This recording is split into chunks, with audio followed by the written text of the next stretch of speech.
نحمده ونصلي على رسوله الكريم اما بعد فاعوذ بالله من الشیطان الرجیم بسم اللہ الرحمن الرحیم اللہم صلی علی سیدنا و مولانا محمد وعلی آلہ وبارک وسلم۔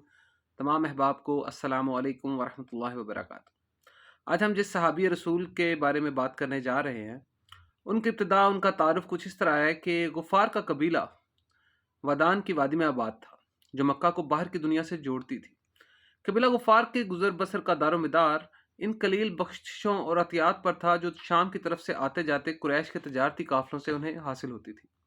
بارہا ایسا بھی ہوتا تھا کہ اگر یہ قافلے ان کی مرضی کے مطابق انہیں مال نہ دیتے تو یہ انہیں بے دریغ لوٹ لیا کرتے تھے۔ جندوب بن جنادہ، جو عام طور پر اپنی کنیت ابو ذر کے ساتھ مشہور ہیں، اس قبیلے کے ایک فرد تھے، مگر وہ اس شجاعت اور دلیری اور علم و دانش اور دور اندیشی اور بلوغ نظری کی بنا پر ان سب سے ممتاز تھے۔ وہ اپنی انباغ قبیلے میں اس لحاظ سے بھی امتیازی خصوصیت کے مالک تھے کہ وہ ان بتوں سے سخت بیزار اور دل برداشتہ تھے جن کو ان کے قبیلے نے خدا کے مقابلے میں اپنا معبود بنا رکھا تھا۔ عرب میں پایا جانے والا دینی بگاڑ اور فرسودہ عقیدہ انہیں سخت ناگوار تھا۔ وہ کسی نئے نبی کے منتظر تھے جو لوگوں کے عقل و ذہن مطمئن کر دے اور انہیں تاریک سے نکال کر روشنی میں لے آئے۔ ابو ذر کے پاس جبکہ وہ اپنی بستی میں تھے، مکہ میں ظاہر ہونے والے نئے نبی کی خبریں پہنچی تو انہوں نے اپنے بھائی انیس کو بلا کر کہا کہ پیارے بھائی، تم مکہ چلے جاؤ اور اس شخص کے حالات معلوم کرو جو اس بات کا دعویٰ کر رہا ہے کہ وہ اللہ کا رسول ہے اور اس کے پاس آسمان سے وحی آتی ہے۔ اسے اس کی باتیں سنو اور یہ سارے معاملات کو میرے پاس لاؤ۔ انہیں انیس مکہ پہنچے۔ وہاں انہوں نے رسول اللہ صلی اللہ علیہ وسلم سے ملاقات کر کے ان کی باتیں سنی اور اپنے قبیلے میں واپس آ کر ابو ذر، جو بڑی بے چینی کے ساتھ ان کی واپسی کا انتظار کر رہے تھے، ان سے ملے اور بڑے اشتیاق سے نئے نبی کے حالات دریافت کیے۔ انیس نے انہیں بتایا کہ بخدا میں ایک ایسے شخص سے ملا ہوں جو مکارم اخلاق کی دعوت دیتا ہے اور ایسا کلام سناتا ہے جو شعر و شاعری سے بہت بلند چیز ہے۔ لوگ اس کے متعلق کیا کہتے ہیں؟ ابو ذر نے پوچھا۔ کہتے ہیں کہ یہ ایک جادوگر ہے، کاہن ہے اور شاعر ہے۔ انیس نے جواب دیا، واللہ تمہاری باتوں سے میرا اطمینان نہیں ہوا، نہ میری وہ ضرورت پوری ہوئی جس کے لیے میں نے تم کو بھیجا تھا، تو میں خود وہاں جا کر براہ راست اس کے بارے میں معلومات حاصل کرنا چاہتا ہوں۔ کیا تم میری غیر موجودگی میں میرے اہل و عیال کی کفالت کی ذمہ داری سنبھال سکتے ہو؟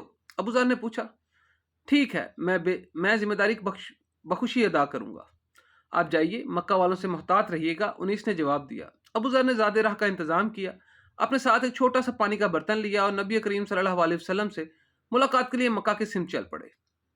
وہ مکہ پہنچ گئے مگر دل ہی دل میں ڈر رہے تھے۔ ان کو معلوم تھا کہ قریش اپنے معبود کی حمایت میں سخت غیظ و غضب میں بھرے ہوئے ہیں۔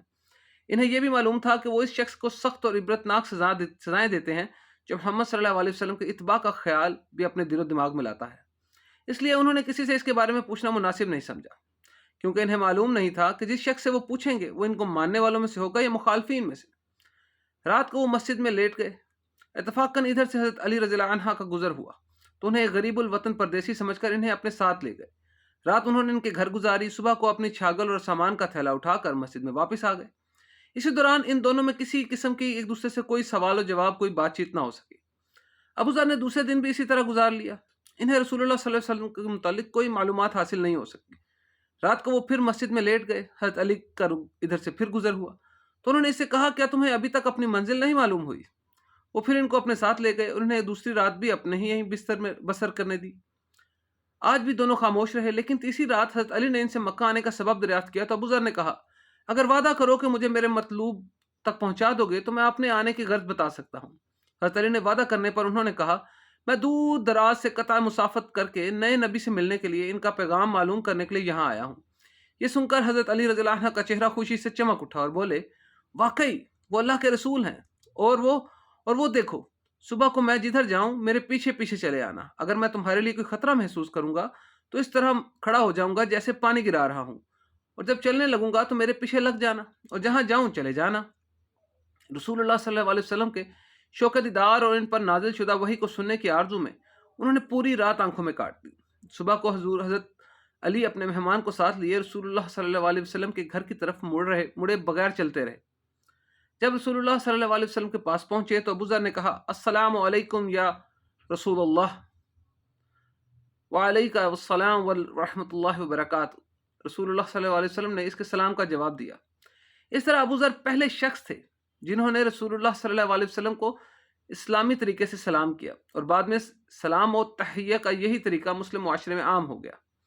رسول اللہ صلی اللہ علیہ وسلم نے ان کے سامنے اسلام کی دعوت رکھی اور قرآن کا کچھ حصہ پڑھ کر سنایا۔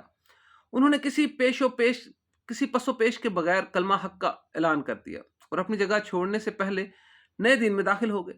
وہ مسلمان ہونے والے چوتھے یا پانچویں شخص تھے۔ قبول حق کی سنہری داستان کی باقاعدہ تفصیل انہی سے سنی ہے۔ اس کے بعد کچھ دنوں تک میں رسول اللہ صلی اللہ علیہ وسلم کے ساتھ مکہ میں مقیم رہا۔ اس دوران آپ صلی اللہ علیہ وسلم نے مجھے اسلام کی تعلیم دی اور قرآن پڑھنا سکھایا۔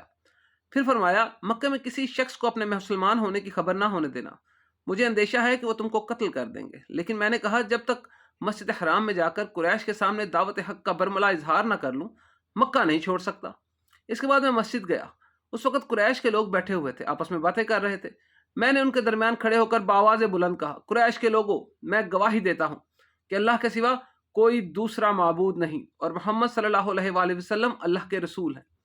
جو ہی میری آواز ان کے پردہ سماعت سے ٹکرائی، وہ سب بری طرح دہشت زدہ ہو گئے، تیزی سے اپنی جگہوں سے اٹھے اور یہ کہتے ہوئے میرے اوپر پل پڑے، مارو اس بے دین کو، اور مجھے پوری طرح زد و کوب کرنے لگے۔ اتنے میں نبی کریم صلی اللہ علیہ وسلم کے ام محترم حضرت عباس بن عبد المطلب کی نظر پڑی۔ انہوں نے مجھے پہچان لیا اور اس سے بچانے کے لیے میرے اوپر جھک گئے۔ پھر ان کو ڈانٹتے ہوئے کہا، تمہارا برا ہو، تم قبیلہ غفار کے ایک آدمی کو قتل کرنا چاہتے ہو، جبکہ تمہاری تجارت قافلے ان کی طرف سے ہو کر گزرتے ہیں۔ تب جا کر انہوں نے مجھے چھوڑا۔ جب میرے ہوش و حواس بجا ہوئے تو میں رسول اللہ صلی اللہ علیہ وسلم کی خدمت میں حاضر ہوا۔ آپ نے میری یہ درگت دیکھ کر فرمایا، کیا میں نے تم کو اپنے اسلام کے اعلان سے منع نہیں کیا تھا؟ یہ میرے دل کی ایک خواہش تھی جو پوری ہو گئی۔ میں نے عرض کیا۔ پھر آپ صلی اللہ علیہ وسلم نے مجھے حکم دیتے ہوئے فرمایا، اپنے قبیلے میں جاؤ، جو کچھ یہاں دیکھا اور سنا ہے انہیں بتاؤ اور ان کو اللہ کی طرف بلاؤ۔ ممکن ہے اللہ تعالیٰ تمہارے ذریعے ان کو فائدہ پہنچائے اور تمہیں اس کا اجر عنایت فرمائے، اور جب سن لینا کہ میں غالب آ گیا ہوں اور میرے پاس چلے آنا۔ جب میں اپنے قبیلے میں واپس آیا تو میرے بھائی انیس مجھ سے ملا اور پوچھا کہ آپ نے کیا کیا؟ میں نے اس کو بتایا کہ میں محمد صلی اللہ علیہ وسلم کی تصدیق کر کے مسلمان ہو گیا ہوں، اور اللہ تعالیٰ نے ان کے دل کو قبول اسلام کے لیے کھول دیا۔ اس نے کہا، مجھے آپ کے دین میں کوئی اختلاف نہیں ہے، میں بھی اس میں داخل ہوتا ہوں اور اس کی تصدیق کرتا ہوں۔ اس کے بعد ہم اپنی ماں کے پاس گئے اور انہیں اسلام کی دعوت دی، تو انہوں نے کہا کہ تم لوگوں کے دین پر مجھے کوئی اعتراض نہیں، میں بھی مسلمان ہوتی ہوں۔ اسی روز سے اس مسلمان گھرانے نے قبیلہ غفار میں دعوت اللہ کا کام شروع کر دیا۔ ان کی دعوتی جدوجہد کے نتیجے میں بنو غفار کے ایک بڑی اکثریت دائرہ اسلام میں داخل ہو گئی اور ان کے اندر نماز قائم کی گئی۔ البتہ ان کے کچھ افراد نے کہا کہ ہم اپنے دین پر قائم رہیں گے اور رسول اللہ صلی اللہ علیہ وسلم کے مدینہ آئیں گے تو اسلام قبول کریں گے۔ چنانچہ رسول اللہ صلی اللہ علیہ وسلم کے مدینہ تشریف لانے کے بعد وہ لوگ بھی مسلمان ہو گئے۔ اس وقت آپ نے کہا، اللہ تعالیٰ غفار کی مغفرت فرمائے اور اسلم کو اس سلامت رکھے۔ حضرت ابو ذر کا نام حضرت ابو ذر غفاری اسی وجہ سے تھا کیونکہ حضرت ابو ذر کا تعلق غفار قبیلے سے تھا، اس لیے ان کو ابو ذر غفاری رضی اللہ تعالیٰ عنہ اپنے قبیلے میں سکونت پذیر رہے، یہاں تک کہ بدر، احد اور خندق کے مار کے گزر گئے۔ پھر وہ مدینہ منتقل ہو گئے اور ہر طرف سے کٹ کر رسول اللہ صلی اللہ علیہ وسلم کے ہو رہے۔ چنانچہ وہ آپ صلی اللہ علیہ وسلم کی صحبت سے متعتم ہوتے اور آپ کی خدمت کی سعادت سے بہرہ مند ہوتے رہے۔ رسول اللہ صلی اللہ علیہ وسلم بھی ان کا لحاظ کرتے اور انہیں دوسروں پر ترجیح دیتے۔ جب بھی ملاقات ہوتی ان سے مصافحہ کرتے ہوئے اپنی مسرت و شادمانی کا اظہار فرماتے تھے۔ رسول اللہ صلی اللہ علیہ وسلم کے وصال کے بعد جب مدینہ منورہ آپ کی پرکشش شخصیت اور نورانی مجالس سے خالی ہو گیا تو حضرت ابو ذر رضی اللہ تعالیٰ عنہ وہاں ٹھہرے نہ، چنانچہ وہ شام کے ایک گاؤں میں چلے گئے۔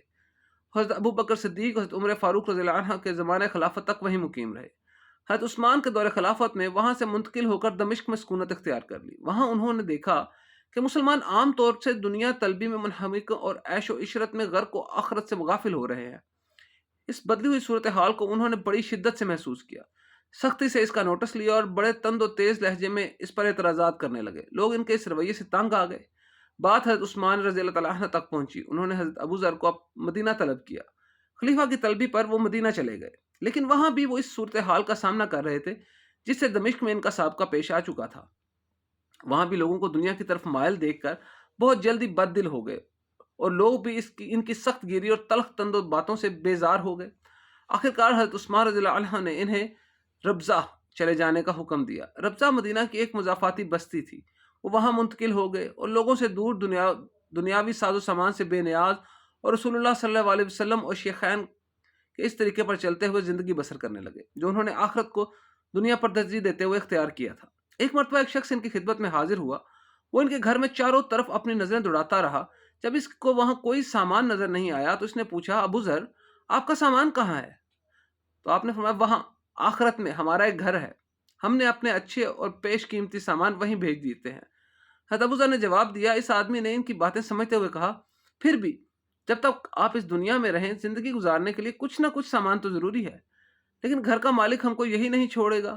حضرت ابو ذر نے کہا، ایک دفعہ شام کے گورنر نے اس ہدایت کے ساتھ ان کے پاس 3000 دینار بھیجے کہ انہیں اپنی ضروریات پر خرچ کریں، لیکن انہوں نے یہ کہہ کر رقم واپس کر دی کہ کیا شام کے گورنر کو مجھ سے زیادہ ذلیل کوئی شخص نہیں ملا؟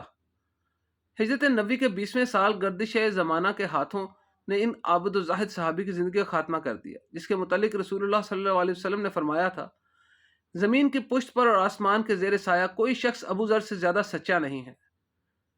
سبحان اللہ، سبحان اللہ، سبحان اللہ۔ اصل حقیقت اسلام کی یہی ہے، جب آپ کی سوچ، آپ کا نظریہ بالکل صاف ہو جائے، جب آپ کے لیے اللہ اور اللہ کی اطاعت اور اللہ کے رسول کی اطاعت ہی فقط زندگی کا مقصد ہو جائے، پھر دنیاوی نعمتیں، دنیاوی کوششیں، دنیاوی آسائشیں آپ کے لیے بے معنی ہو جاتی ہیں۔ اللہ رب العزت ہمیں بھی اسی اسلام پر چلنے کی توفیق عطا فرمائے۔ وآخر دعوانا ان الحمد للہ رب العالمین۔